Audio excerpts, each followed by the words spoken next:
Bonsoir mesdames, bonsoir messieurs, ravi de vous retrouver dans notre émission Sportez-vous bien, tous les lundis, avec les résultats de toutes les disciplines qui se sont déroulées pendant le week-end, et des invités également sur le plateau.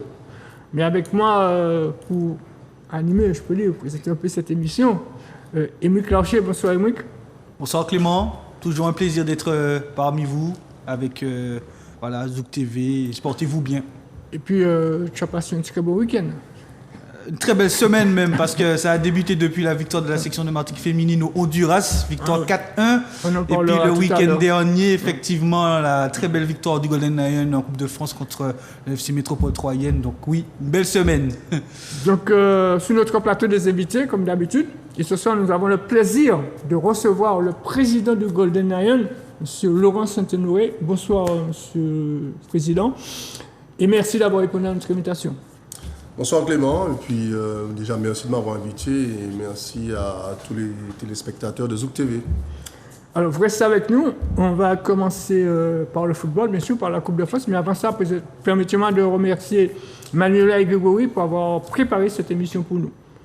On va commencer par la Coupe de France, le Golden Lion qui recevait le FC Métropole Troyenne. Ça se passait au stade de Dillon samedi après-midi. On voit les images et on revient avec vous sur le plateau concernant cette rencontre.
quel match on est allé chercher avec les tripes, on est allé chercher avec le cœur, on est allé chercher avec ce qu'on avait au fond de nous. Chacun a donné 104%, 110%. Et la victoire au bout, on perd 2-0, on revient à 3-2, on revient 2-2 pour faire 3-2. Et que du plaisir. Football, que du plaisir.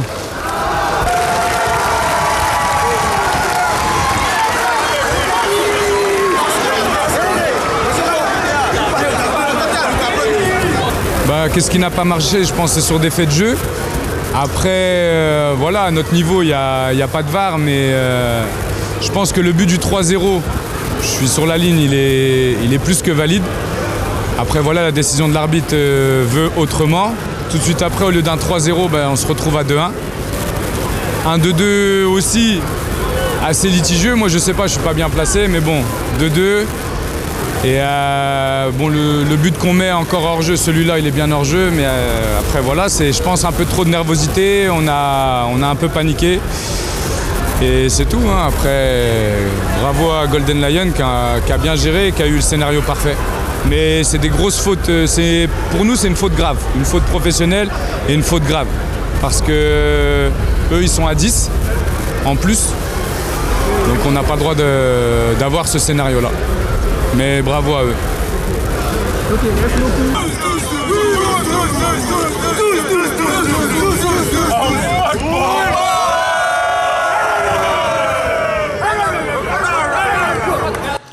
Alors, Président, 2-0 à la mi-temps, vous vous dites c'est cuit? Non? Non, pas totalement.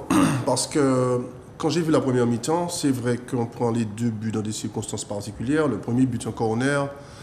Bon, le deuxième, notre gardien anticipe un peu. C'est vrai qu'on n'était pas aussi bien que d'habitude, mais je ne les ai pas trouvés en face non plus si terribles que ça. Et donc, quand je suis descendu dans les vestiaires à la mi-temps, moi, c'est la première chose que j'ai dit aux garçons. J'ai dit, il faut oublier la première mi-temps. Et faites table rase, oubliez ça, c'est déjà fait, c'est bien fait. Il reste 45 minutes. Montrez au public martiniquais ce que vous savez faire. Et on ne sait jamais, si on arrive à marquer un but dans les 15 premières minutes, là, on peut revenir. Alors, il manque un premier but en deuxième mi-temps. Votre réaction? Sur le but, j'étais content, mais le carton rouge de Romario Barthéléry, celui-là me met dans un gros doute. Parce que je sais que physiquement, on a déjà beaucoup joué depuis le début de saison. Et je me dis, quand tu perds un joueur comme Romario, qui est très actif, hein, c'est un garçon qui a beaucoup d'énergie, je me suis dit, bon Dieu, comment on va faire? Ça va être difficile. Et puis, je pense que j'ai été rassuré 3 minutes après. Parce que quand j'ai vu 3 minutes après comment ils ont réagi, puis je pense aussi que j'ai trouvé le deuxième carton jaune un peu sévère pour Romario. Puis 3 minutes après, il y a un joueur du FC Troyen qui fait une grosse faute sur Kiran Gracien. Et ce joueur avait déjà un premier carton jaune. Et l'arbitre ne met pas ce deuxième carton jaune. Et les joueurs ont pris ça comme une injustice. Et j'ai senti qu'après ça, ça a fait comme une piqûre. Enfin, en gros, ils se sont révoltés. Hein. Donc ils égalisent 2 partout, voilà. Vous dites, là c'est fait. Non, là c'était soit penalty ou soit on gagnait. Moi j'allais vous poser une question. Comment vous avez trouvé l'arbitrage dans ce match? C'était particulier.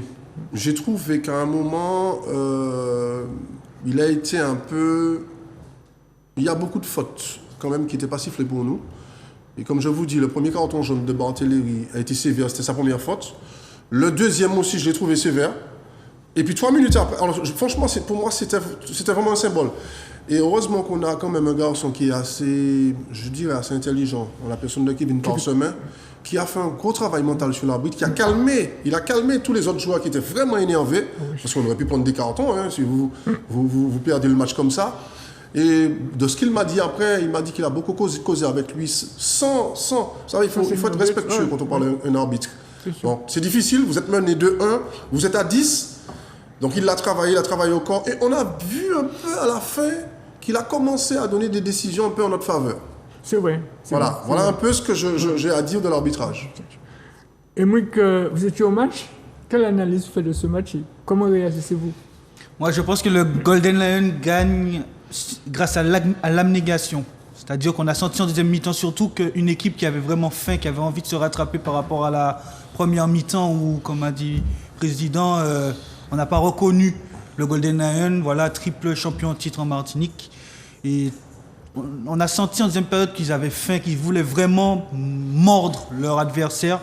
Alors moi, en tant que spectateur, au moment j'ai douté, je ne vais pas cacher, parce qu'à potentiellement 3-0, quand j'ai vu que le ballon rentre magnifiquement au fond des filets, heureusement il est signalé en position d'hors-jeu, je me suis dit, oulala, est-ce qu'on ne va pas repartir sur les mêmes bases qu'en première mi-temps? Pareil, quand on prend le carton rouge, je me dis, est-ce qu'on ne va pas craquer? Parce qu'on sait que physiquement, c'est difficile au Golden Lion. Et je ne sais pas, il y a eu une magie, il y a eu cette abnégation en plus. Et puis je pense que physiquement aussi, l'adversaire a pêché aussi, il faut le noter. Et je pense que la victoire, elle est méritée parce que le symbole pour moi, c'est le 3-2.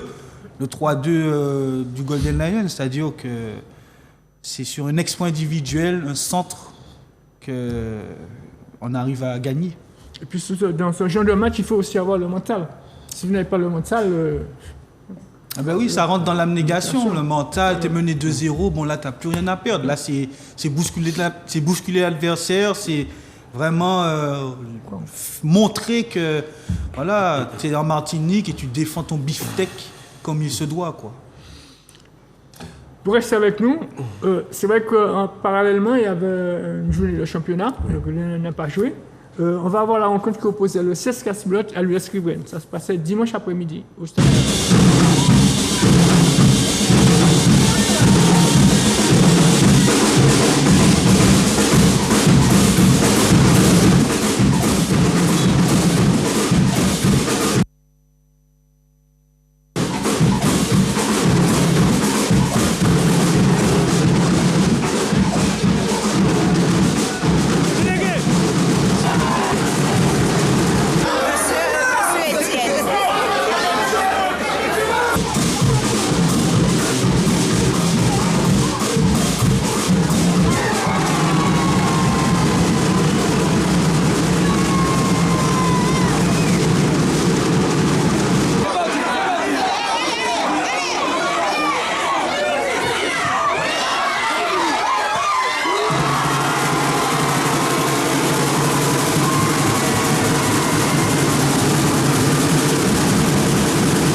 Effectivement, il nous a manqué beaucoup d'efficacité. On a été meilleur dans ce match.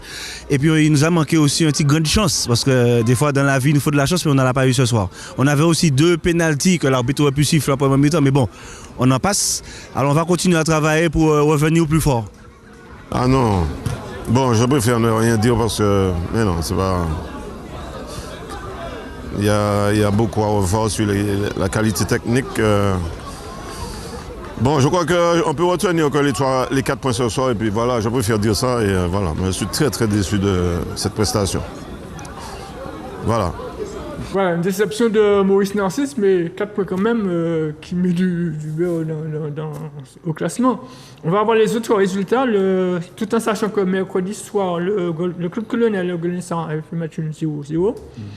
Donc pendant le week-end, le club colonial a quand même rejoué. Ils ont battu l'US Diamantinoise 1-0, 2-1 pour le club franciscain face au club PD1. Les Glorieux Golden Star ont fait match nul 1 partout, de même que la Samaritaine face au RC Saint-Joseph. Le CAS-Pilote, on l'a vu, a battu les Sibènes 2-1. Victoire du New Club face au CS Vauquinois 1-0. Et la rencontre Golden Lion Stade Périgrin a été reportée. Donc au classement, le club franciscain est leader avec 38 points. Deuxième, la Samaritaine 34. Troisième, le club PD1 32. Quatrième, le club colonial 31. Cinquième, le Golden Star 29 points. Sixième, le Golden Lion 27. Septième, l'Aiglon 27 points également. Huitième, le CSKA 26 points. Et les 3 derniers sont l'US Riven avec 18 points. Le Stade Puritain 14 points et le 16 Vauquinois avec 12 points. Émile Clocher, quelle analyse fait de cette rencontre, de cette journée de championnat? Je retiens que le club franciscain maintient sa première place en battant le club péléen qui est un outsider aussi de ce championnat de Régional 1. Ils font un très bon début de saison. Maintenant, il reste à voir s'ils ont les capacités nécessaires pour maintenir leur début de saison, en fin de saison en tout cas. Je retiens que sans faire de bruit, le club colonial remonte progressivement au classement. Voilà, ils ont un match en moins par rapport au club franciscain, à la Samaritaine et au club péléen par exemple. Et je retiens également que la Samaritaine a fait match nul contre le RC Saint-Joseph. Et ils lâchent des points sur leur poursuivant qui est le François. Après, attention aussi au Golden Lion, parce qu'ils ont 8 journées seulement.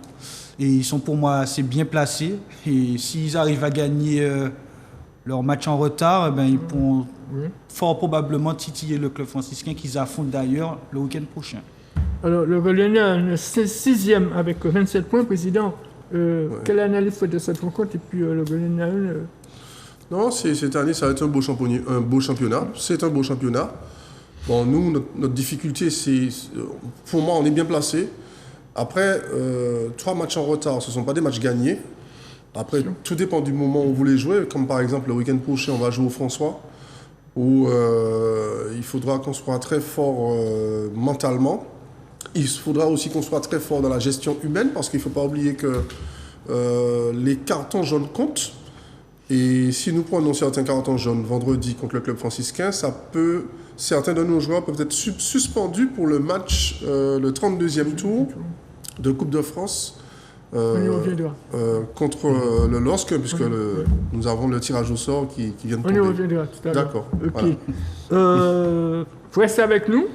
On va du côté du hand, puisque c'est une journée de championnat. Et on va voir la rencontre qui opposait l'UJ Redoute à l'Entente Citron Tivoli chez les filles et l'UJ Redoute contre l'USC Citron chez les garçons. Et on revient avec vous.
De loin.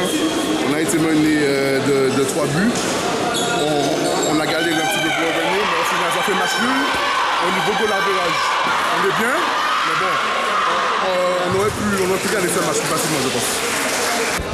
Non, c'est bonsoir d'abord. Ce match, ne me fait pas plaisir parce qu'on a mal géré. On a mal clôturé les matchs. Et à ce niveau-là, en national, les équipes ne te pardonnent pas. Tu n'es pas capable de garder une distance de 4 bouts d'écart Et tu gardes la balle, tu gardes la distance, tu restes tranquille, tu ne paniques pas. Et bon, on était un peu en précipitation. Malgré les bonnes actuations de le gardien, derrière, on n'est pas capable de faire les petites choses. On a bien travaillé le match, je ne peux pas dire le contraire. On a bien travaillé le match, mais à le moment qu'on a besoin de clôturer le match, il faut apprendre à gagner. Et ça, c'est apprendre aussi. Et c'est ça dans laquelle je crois qu'on doit bosser pour le match de la semaine prochaine.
Oui, c'est vrai. En face de nous, il y avait une belle équipe de Citron. Bon, on a essayé de faire jeu égal avec eux. En première mi-temps, on a tenu pendant 20 minutes. Après, ça a lâché. Ça a lâché pourquoi? Parce que des mauvaises passes et un manque de consigne, un manque de rigueur au niveau des transmissions de balles. Mais je ne suis pas déçu quand même. Il y a du progrès par rapport à mon dernier match. Oui, mais même si on a su faire la différence, mais il nous faut encore travailler, à avoir beaucoup plus de rigueur, parce que il y a des choses à gommer, il y a des lacunes à gommer. Il faut qu'on arrive à progresser dans certaines phases, tant collectivement qu'individuellement. Il y a des gars qui doivent encore travailler pour se hisser au niveau des autres, parce que si on vise la Nationale 2, ah ben, il faut que les gars travaillent, quoi. Pour le moment, je ne suis pas du tout satisfait, on gagne, mais je ne suis pas satisfait de la façon dont on joue. Notre défense est encore un peu trop poussif, quoi. On est encore trop lent et il y a des choses à revoir. Mais bon, on gagne, c'est l'essentiel. On se qualifie pour... Enfin, on va se qualifier, moi je pense, dans les 4 premiers. Mais on a encore beaucoup de travail à faire. Face à une équipe comme le JR, qui est un peu limitée dans son effectif, on devrait pouvoir aller beaucoup plus vite, plus loin et puis travailler mieux. Mais moi je pense que bon, on s'amuse encore. On n'est pas encore tous dans le même objectif et dans la même dynamique. Voilà, donc on revient avec le président Laurent Saint-Honoré. Président, vous savez, je pense assister au tirage au sort des 32e de finale, ça se passait à la télé. Vous tombez sous l'équipe de Lille, d'une équipe de Ligue 1. Quel est votre ressenti là-dessus? Qu'est-ce que vous en pensez? C'est-à-dire qu'on était dans une poule où il y avait trois équipes D1, dont nous. Je crois qu'il y avait 2 National 3, 2 ou 3 National 3, beaucoup de Ligue 2 et 4 équipes de Ligue 1. Donc il y avait le LOSC, Lille, où on est tombé dessus, Montpellier, Rennes et l'Olympique de Marseille. Bon, personnellement, j'avais 2 choix. Je me suis dit, soit pour perdre, autant perdre que dans une vraie aventure, parce que ça récompense les joueurs, ça récompense les garçons. Vous tombez sur le LOSC, c'est un très beau tirage, c'est un très beau stade. Ça va leur faire une très belle expérience. À nous d'essayer de limiter la casse, de ne pas prendre une valise, comme on dit. Mais si on était tombé sur une R1 ou une autre National 3, ça aurait gardé quand même l'espoir de pouvoir passer un tour supplémentaire. Maintenant, c'est la magie de la Coupe de France. On est tombé sur le LOSC. C'est une très belle équipe, un très beau stade, un très beau public. Donc on va découvrir ça. On va essayer parce que bon, ça arrive très vite. Il y a le voyage, les 8 heures de vol, la température qui doit être à -2 ou à -4 degrés. Donc il faudra gérer toute la partie logistique, les survêtements, les parkas, les gants, les collants et j'en passe. Et donc l'objectif pour nous, c'est que ces garçons, c'est une récompense pour eux et puis pour tout le club aussi. Et puis essayer de montrer un beau visage aussi là-bas. Parce que la communauté antillaise est très solidaire quand on va dans l'Hexagone. Donc voilà. Il n'est pas trop loin quand même de Paris. J'ai envie de vous dire que je suis satisfait. Oui, on est satisfait de ce tirage au sort. Dernier petit point, il est de notoriété que quand ces clubs professionnels rencontrent des petites équipes amateurs, ils laissent la recette. J'espère que ce sera le cas. Donc je vais choisir une belle bouteille de rhum vieux pour ramener pour le président du temps. Et Michel, contre Lille, le dernier contre Lille. Oui, oui, s'il faut s'arrêter dans la compétition, autant perdre contre un grand, 4e de Ligue 1. Alors moi j'avais une préférence, c'était l'Olympique de Marseille parce que en fait Jean-Claude Fondelot que j'apprécie beaucoup est de Marseille et a de la famille là-bas, donc il y aurait eu un échange, une fraternité, un sentiment de famille dans cette rencontre. Bon, là le Golden Lion va affronter plus fort parce que Lille est 4e de Ligue 1. Donc oui, ce sera, je pense, une très belle aventure. Ce sera une expérience enrichissante pour les joueurs de ce club de Saint-Joseph. Et puis j'espère de tout cœur, mais je suis persuadé que ça se le fera. Les Antillais de France assisteront à cette rencontre. J'en connais, ils attendent impatiemment le week-end du 6-7 janvier. Donc que la fête commence ou bien se poursuive par rapport aux fêtes de fin d'année qu'on va bientôt goûter. Président, c'est vrai que c'est le cahier des charges qui est comme ça. Oui. Quand on voit qu'en métropole, les équipes qui sont de catégorie inférieure reçoivent chez eux, pourquoi nous, ici, nous ne pouvons pas recevoir quand on rencontre une grosse équipe? C'est une vraie injustice. C'est une vraie injustice. Hein. Cette situation a toujours duré. Alors, effectivement, il y a un règlement qui dit que quand il y a 2 divisions d'écart, l'équipe qui a la plus haute division doit venir, c'est celle qui est plus petite. Voilà. Sauf que la Fédération française, j'ai pas l'article en tête, hein, ils ont pondu un article, et dans cet article, c'est eux qui gèrent les dom-tom et tout ça. Et ça, c'est parce que les clubs de Ligue 1 ne veulent pas se déplacer. 8 heures de vol, vous imaginez. Donc pour eux, c'est une catastrophe de faire 8 heures de vol à ce moment de l'année. Voilà. Donc, on n'a pas notre mot à dire. Alors je sais que la Ligue de Martinique s'est beaucoup battue pour ça. Chaque année, le président Perrault dénonce cela. D'ailleurs, cet après-midi, je l'ai même entendu sur RMC, sur Maxi. Hein, et même l'année où l'Aiglon aussi s'était qualifié, sur Maxi, j'avais entendu les journalistes là-bas qui dénonçaient ça, qui disaient que c'était un vrai scandale. Voilà. Et c'est pour ça que je vous dis que c'est de notoriété qui laisse la recette. Et pire encore, comme c'est eux qui reçoivent, il n'est pas dit que nous ayons la recette. Hein. Donc, franchement, c'est une vraie injustice. C'est vrai qu'en métropole, les équipes classées FMA sont... Les matchs sont décalés, alors que pour nous, c'est pas possible. Et ce qui était le plus frappant cet après-midi, si vous avez suivi le tirage au sort, c'est que le présentateur qui présente rappelle ce règlement. Hein. Il rappelle à chaque fois, il dit, rappelez-vous, 2 divisions d'écart. Et puis, quand on arrive sur les Dom, Golden Lion, le Golden Lion qui va jouer à Lille. Voilà, c'était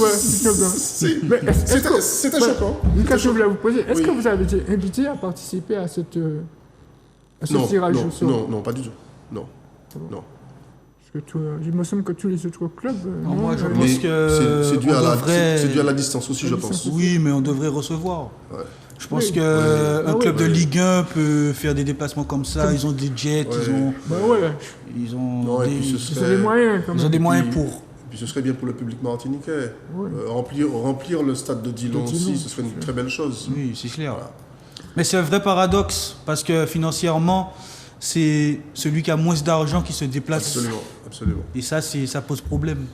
Restez avec nous, on va du côté du futsal, puisqu'il y avait une journée de futsal également, et on va voir les rencontres qui opposaient le FC Floréal à Casablanca et le Cosmos au lac 212.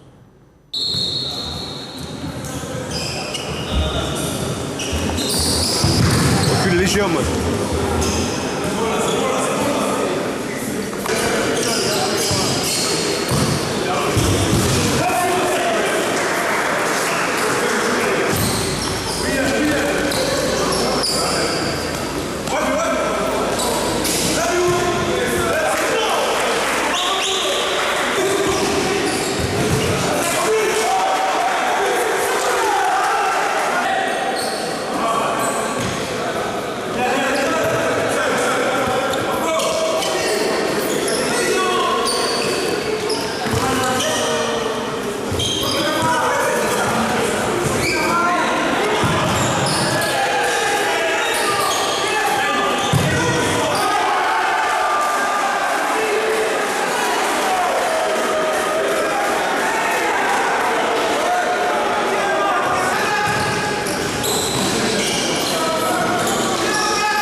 début, on a observé un petit peu le jeu. On a décidé de leur donner le ballon pour jouer en contre-attaque. On a commis quelques erreurs, donc on prend les 2 buts en première mi-temps.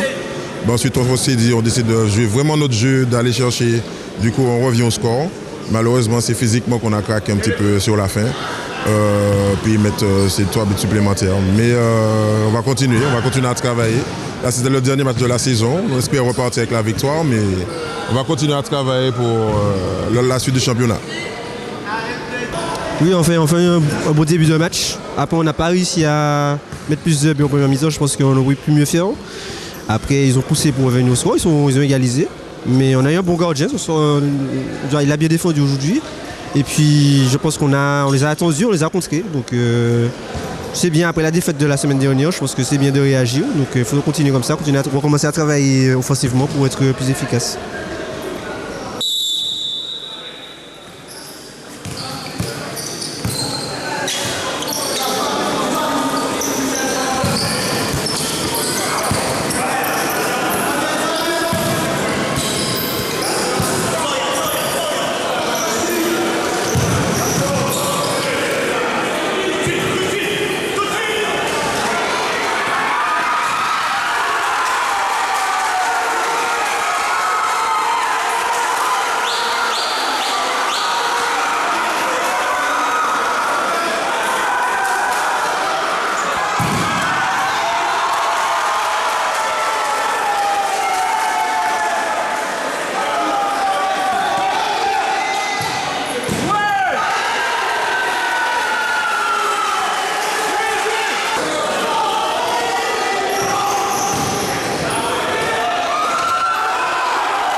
Oui, on avait à cœur de jouer et de jouer décomplexé surtout.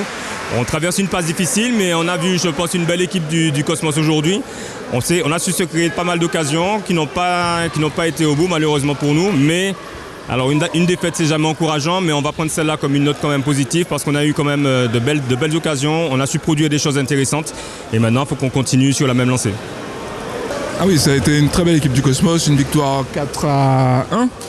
Donc oui, une très belle équipe du Cosmos. Nous aussi, on avait une belle équipe, donc on réussit la victoire. Ils nous ont posé beaucoup de problèmes tactiquement parce que il y a beaucoup de rotation, ça tourne beaucoup. Nous, on a des joueurs qui sont double licenciés. Et quand ils viennent au niveau tactique, c'est un peu difficile. Donc on a été obligé de prendre un temps mort pour recadrer un petit peu parce qu'on se laissait emporter par les rotations. Mais au final, très fier de l'équipe parce que c'était un match compliqué. On est resté longtemps à +1 et on finit à +3. Merci beaucoup. Le président, il a dit joueurs qui sont double licenciés. C'est vrai qu'il y a des joueurs qui jouent à football à 11 et qui jouent futsal. Est-ce que ça vous dérange dans votre club? Parce qu'il y en a dans votre club. Il n'y en a pas beaucoup. Je crois qu'il y en a un seul. Non, je crois qu'il y en a un seul parce que il y a 2-3 ans, effectivement, ça nous a dérangé. Hein. Je vais vous expliquer pourquoi ça nous a dérangé. C'est parce qu'il y a 2 ans de cela, il y avait une demi-finale futsal, un dimanche matin. Et le samedi après-midi, nous avions un match contre la Samaritaine à Saint-Joseph, un gros match à haute intensité. Et le lendemain, moins de 24 heures après, et j'avais à peu près 3 joueurs qui ont joué une demi-finale à fond. Il y en a même un qui a vomi à la mi-temps. Et du coup, j'ai appelé le président de la Ligue. Je lui ai dit, écoute, ça, pour moi, c'est mettre la santé des joueurs en danger. Et puis aujourd'hui, chez nous, au Golden Lion, au vu du nombre de compétitions que nous avons, je pense que les garçons ont compris. Ceux qui étaient au futsal n'y vont plus. Parce qu'ils ont compris que physiquement, ils pouvaient se blesser. Et puis, ce ne sont pas les mêmes appuis. Alors, le futsal, c'est une très belle... je trouve que c'est une très belle manifestation parce qu'il y a une très bonne ambiance. Hein. Par contre, il y a une très bonne ambiance, c'est fermé, avec très peu de public, ça vous met une très bonne ambiance, mais ce n'est pas les mêmes appuis, la surface est dure, c'est pas pareil. Donc, je pense qu'un joueur qui fait du foot à 11 sur le gazon ne devrait pas faire de futsal, ou très peu. C'est mon avis. Maintenant, je félicite l'organisation futsal, tous ceux qui font du futsal. Le sport, c'est important. Et Mick, pour vous, futsal? Je n'ai pas grand-chose à rajouter par rapport à ce que M. Saint-Honoré a dit. Je suis tout à fait d'accord avec lui. Tant qu'il faut préserver la santé des joueurs, c'est le message que je veux envoyer. Et puis le futsal, c'est une compétition qui va très vite. Hein. Oui, c'est ça. Ça monte à dessin, c'est très physique. C'est ça. On va donner quelques autres résultats, puisque le GIF a battu le Mahon Futsal 4-1. Le FC Floréal, on l'a vu, a battu Casablanca 5-2. Et le Lac a battu le Cosmos 4-1. Donc lundi soir, ce soir, il y aura 2 matchs. Les Veilles de Carabin contre la Femme, Futsal Académie Martinique. Et le FC Salénien qui reçoit la Relève la Montinoise. Quelques résultats rapidement du basket, parce qu'il y avait une journée de basket. Chez les filles, l'Aigle Noir a battu le Golden Lion 83-31. L'Éclair a battu le SC Lamentinois 86-36. Le Black Star a battu Madine Grey 55-33. Chez les hommes, l'Éclair a battu le SC Lamentinois 71-55. Et le Black Star a battu Madine Grey 64-49. Quelques mots de beach volley. Il y avait la deuxième journée de beach volley chez les femmes. C'est la paire Sephora Rolini Manon Beaujolais qui a battu Béatrice Aucan et Béatrice Rila. Et chez les hommes, Christophe Césaire et Benjamin Doucet ont battu David Lefebvre et Mike Piva chez les hommes, 2-7-1. Je crois qu'on a fait le tour des présidents. Avant de partir, je voulais quand même vous demander quels étaient les objectifs du Golden Lion cette saison. C'est bien que vous avez plusieurs tableaux. Est-ce que vous en aurez encore d'autres? Alors c'est vrai que en début de saison, quand on recrute Jean-François Gault, les objectifs étaient clairs. Hein. On est 3 fois champion de Martinique. Donc le championnat, c'est une compétition dans la durée. C'est une compétition qui est longue. Il faut avoir de la rigueur. Mais c'est l'un des plus beaux titres pour nous. Alors c'est vrai qu'il y a longtemps qu'on n'avait pas été en Coupe de France. Et on le lui a dit. On lui a parlé de la Coupe de France. On lui a dit qu'on souhaiterait vraiment représenter la Martinique en Coupe de France. Donc c'est chose faite. L'objectif est atteint. Et moi, je suis un président, je ne limite pas les choses, je ne mets pas non plus trop de pression. Je mets des moyens en place pour avoir un bon staff médical. Je demande aux entraîneurs, on essaye de mettre les joueurs dans les meilleures conditions psychologiques et mentales pour les entraîneurs. Et après, vous savez, un match de foot, ça peut se gagner, ça peut se perdre. Donc tout ce qui est compétition à élimination directe, Coupe de France, Coupe de Martinique, Trophée Yvon Ludbert, la CONCACAF, on n'en a pas parlé, qui est une très belle compétition cette année. Ce sont des compétitions où on essaye d'aller le plus loin possible. Mais c'est vrai que depuis quelques années, force est de constater qu'on est quasiment inscrit dans toutes les compétitions. Est-ce que ça n'est pas beaucoup pour un joueur de football d'avoir toute cette compétition? Moi, je pense que ça fait beaucoup, mais on est un peu victime de notre succès. C'est-à-dire que je ne vais pas vous cacher, vous avez tellement raison que l'année dernière, ça nous est arrivé, on a regroupé les joueurs. À un moment, on avait trop de matchs. Quand on a perdu les 3 finales contre le François, oui. On a perdu 2 finales, puis un match chez eux. On a regroupé les joueurs, on leur a dit, franchement, on leur a dit, écoutez, quand on va voir le nombre de compétitions qu'on a, l'effectif qu'on a, si vous voulez, on peut faire l'impasse sur une compétition. Hein. On est libre de ne pas participer à la Coupe de Martinique, par exemple. Vous pouvez dire que vous ne participez pas à la Coupe de Martinique. Ils nous ont dit, non, président, on participe à tout. Donc, après ça, nous, on est obligé de nous améliorer au niveau du comité directeur, parce que quand vous avez des joueurs qui jouent toute cette compétition, il faut trouver des moyens. Il faut plus de kinés, il faut plus de vitamines, il faut des moyens de récupération, la cryothérapie à Ducos par exemple. Donc, on a essayé de progresser sur ça pour essayer de leur donner des jambes pour faire ces matchs. Plus de joueurs aussi. Plus de joueurs, c'est un peu difficile. Il ne faut pas trop de joueurs parce que ça crée des tensions dans le groupe. La nouvelle génération n'est pas aussi patiente que l'ancienne. C'est-à-dire que quand vous avez trop de joueurs dans un effectif, ça crée des tensions et ça peut vous pourrir un groupe. Donc il faut trouver le juste équilibre, avoir un groupe étoffé pour faire les compétitions, mais pas trop. Et mec, c'est dur de faire toute cette compétition pour un joueur? Ben, s'il se maintient correctement, non. Après, c'est clair que les compétitions que le Golden Lion, ben voilà, dans lesquelles ils sont, ça demande beaucoup d'intensité, surtout en CONCACAF, en Coupe de France, on l'a vu le week-end dernier. Mais je pense que voilà, la Coupe de Martinique, la Coupe et le championnat de Régional 1, je pense que voilà, c'est le train-train quotidien du club. Ils ont l'habitude. Donc là où ça peut être compliqué pour eux, c'est voilà, dans les compétitions comme en Coupe de Caraïbes et puis en Coupe de France, où là le rythme est différent par rapport en Martinique. Voilà, on arrive au terme de notre émission. Président, est-ce que vous avez quelque chose à ajouter? Non, ce que je veux dire merci aussi au public martiniquais qui nous a vraiment soutenu samedi, parce qu'à la mi-temps, c'était pas évident, et j'ai vraiment senti que le public nous a poussé les joueurs. Donc merci à tout ce public et puis à tous les gens qui aident ce club de près ou de loin. Je voulais vraiment remercier tout le monde. Merci Président d'avoir répondu à mon invitation. Je rappelle que vous êtes le président du Golden Lion. Vous êtes qualifié pour le 32e de finale de la Coupe de France. On vous souhaite le meilleur. Émeric, merci. De rien. Et puis je tiens à préciser aussi que j'ai toujours suivi le Golden Lion de près comme de loin. Et je vais faire l'effort pour couvrir l'événement, ces 32e de finale, avec un nouveau voyage, pourquoi pas. Je fais coucou à mes sponsors. Faut surtout rappeler vos sites. C'est Global Foot, oui. Et du coup, voilà, c'est avec militantisme, engagement et passion que j'essaierai d'accomplir ma mission. Merci beaucoup. Merci à vos téléspectateurs. Merci à Manuela et Grégory pour avoir réalisé cette émission pour nous. Portez-vous bien et prenez soin de vous.